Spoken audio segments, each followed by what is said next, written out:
Hello, this is Anthony Davis here with another announcement video on for my YouTube channel, or on my YouTube channel, depends on which way you look at it. Today is Tuesday, the 24th of October. A warm welcome. Just before I start, I just want to make this clear. I'm making this video really quickly because I want to beat my time of 12. My last time was 12:23 on one of these announcements videos on the last one, so I'm going to beat it today, get it under 12 minutes if I can. Right, okay then, here we go. Coming on this video, I've got announcements on Group of the Day, Contribute of the Day, also birthday announcements, a bit of Doctor Who news, updates obviously, and a Sci-Fi DVD collection. Also, yes, an answer to yesterday's Doctor Who question and a question for today as well. Also, I've got your comments, more important than ever. And, of course, coming up. Right, so let's get on with this fiasco and start right now. Right, here we go. Group of the Day for Monday, the 23rd of October, goes to the William Hartnell, the Doctor Who group. Well done to them. And contributor of the day for Monday, the 23rd of October, goes to Stephen Arnold. Congratulations to him. I will post you up on Facebook, Instagram, Twitter, and my story for everyone and his one man and his dog to see. Right, okay then, moving on. Right, birthday announcements. Today celebrating their birthdays. I've got 6 people here. Corinne, Helen, Petter, Trisha, Tempeli, Jean-Philippe, Kerry, Ambrose, Sade, is that Sade? I'll just read that. Yeah, it's Sade Solo, I think. And Robert Meakin are celebrating their birthdays. I do apologise for any pronunciations I got wrong. Please bear with me. Right, okay then, but I'm sure you know who you are. So if you know them, wish them well. It's a special day today for their birthdays. Right, you can find them on Facebook and places like that. They're usually on Twitter, usually. Anyway, moving on, Doctor Who news to tell you about. Today, well, it's not latest news. It's the news as far as I'm concerned. It's my favourite Doctor, Tom Baker, who's returning back to audio. He's done a lot of audio, but he's got a new audio coming out. It's featuring him as the 4th Doctor, and it's for Big Finish Productions, obviously, and it's called The Storm of the Sea Devils. I think it's a box set. I think there's a double adventure with this one, and it'll be released on March 2024. Actually, I've got a few of Tom Baker's audios. They're brilliant. It keeps it in the same vein. I know he's older, but I always just, you know, it's in the voice that matters, isn't it? It's in the voice. It's what they project to you. It's how you listen to it and how you determine it. And because what it does is it gives you a chance to think, not tell you or show you, just let you think. The way they're telling the story. Tom Baker's brilliant, of course, because he used to do the Book Tower on ITV in the late 70s, and he used to. I think he's done Jack and Rory as well. But Tom Baker, for me, was the Doctor. I know John Pertwee was the Doctor at the time when he came over, and it was very hard for everyone to get used to Tom Baker. But once Tom Baker established the role, he really brought something to it, and you know that. Anyway, I'm glad he's doing something for. I think it's to do with. He might be doing something for the 60th anniversary. I'll check that out. But I can guarantee you, he's got some new adventures coming out on audio for Big Finish Productions. Fantastic. I'll be the first in the queue. Right, okay then, updates. This is to do with my page, group and Instagram account. Mainly on my page and group, because I don't really do Instagram a lot, but I usually post the birthdays and stuff on there anyway. But anyway, this is the one that matters. My page, the Lee Anthony Davis, the Sarah Jane Adventures page, has now gone up to 45 followers. Thank you very much. And my Lee Anthony Davis, the Sarah Jane Adventures group, has now reached 39 members. So I'm one off the big one, 40. So fingers crossed. Anyway, thank you for joining. I appreciate that very much. Instagram account, nothing really to report you on that one. It's stayed sort of in dormancy, as I call it, you know, completely stagnated.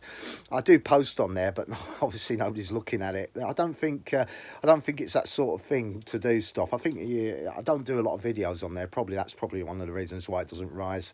Anyway, never mind.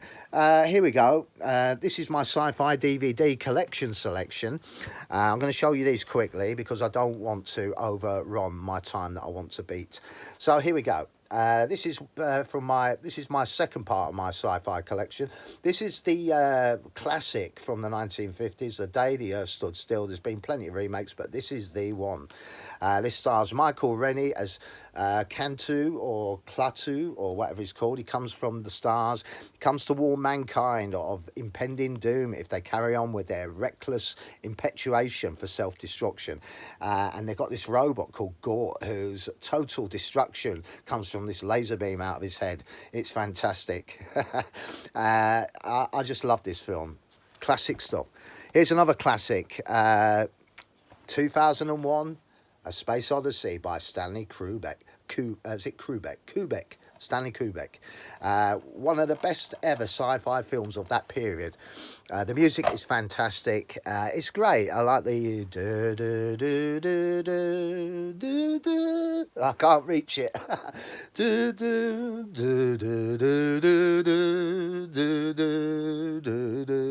Something like that. If you can bear it with your ears. Right, okay, I couldn't reach the note with that. I realised I got too old. Right, okay. Here's another classic one. This is another Ray Harryhausen special effects classic.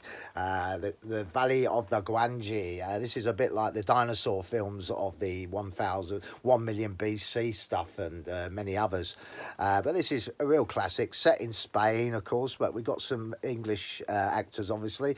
Well, American actors. We've got James Franciscus, who's playing the lead role in this. He plays a cowboy looking for the next big attraction, finds it in the Forbidden Valley or whatever, and he comes across this tiny little horse, and then he realises there's more to it than meets the eye. This little horse escapes, goes through this crack in this rock, finds out that they make the crack bigger, go through it, they find a world of dinosaurs. Wow.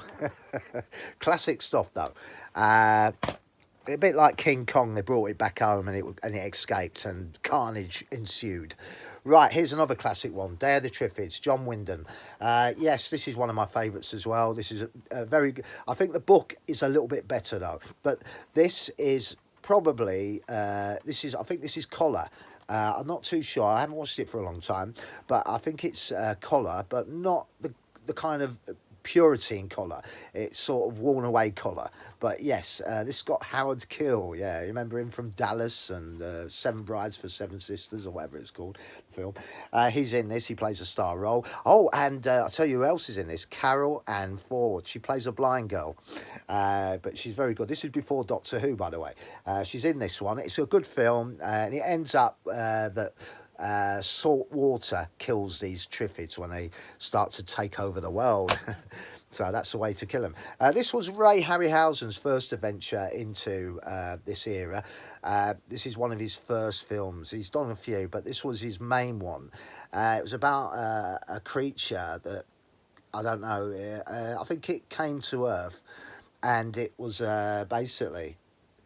it was in a different environment, and it was all about prejudice and stuff like that. But it was a very good film. The animation for this, I had a little tear in my eye when I felt that the creature was being mistreated by a humanity. But anyway, it's a good film, but it really put Ray Harryhausen on the map. And this one, I don't know if you've ever seen this one. This is Earth versus Flying Saucers. It's done in the same vein as Plan 9 from Outer Space. Sort of, you know, those one-liners you get in it, you know. I remember, it's not bad as a film, but, I mean, it's not one that I would want to watch again. I mean, it's got special effects, but at the end of the day, it reminds me of Plan 9 from Outer Space. This guy was being strangled, you know, like this, by this bald-headed zombie type of thing. It was made by Edward, I think his name was Edward. He was a director. He was a failed director. He was a transvestite. He had plenty of skeletons in his cupboard. Anyway, this was one of many lines, but this was the one that I remembered. As the creature comes away, pulling his throat, they all stand back waiting for that line, and that's what made it hilarious. he said, one of them said, "Wow, that was a close shave." I mean, what the hell? It was almost as if, you know, they're waiting for that line before they move into the next scene. I don't know. It was classic stuff. You got to watch it. Plan 9 from Outer Space. Massive, massive laughs, I'm telling you. Right, anyway, that's my end of my DVD sci-fi selection collection. I'll be showing you something else tomorrow. I'm not too sure. I think I've got some more to show you, but we'll see anyway. Okay then, moving on, because I want to move on.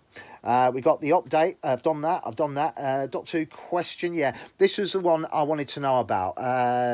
How many companions travelled with the Doctor but were killed off? The answer is 3. Sarah Kingdom, Katerina and Adric. They all died. Right, this is another one. How many assistants did Tom Baker, as a Doctor, have in his TARDIS through his era between 1974 and 1981? That's it.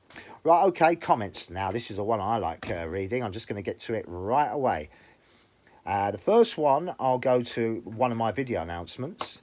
I'll just read out what's been said. It's quite a long one. I think I'll just stick with this one. I'm sorry about the Aaron Baker. I won't be able to read yours because I'm running out of time. Right, here we go. Tennant isn't kidding when he says that they are going in a different direction. Then for what I have seen on some of the images, he could be right, and I suspect some political pressure from certain groups want to see some of their ideas into the show, especially with the BBC's inclusion policy. Anyway, glad to see you have beaten your time. Well, I haven't done it yet.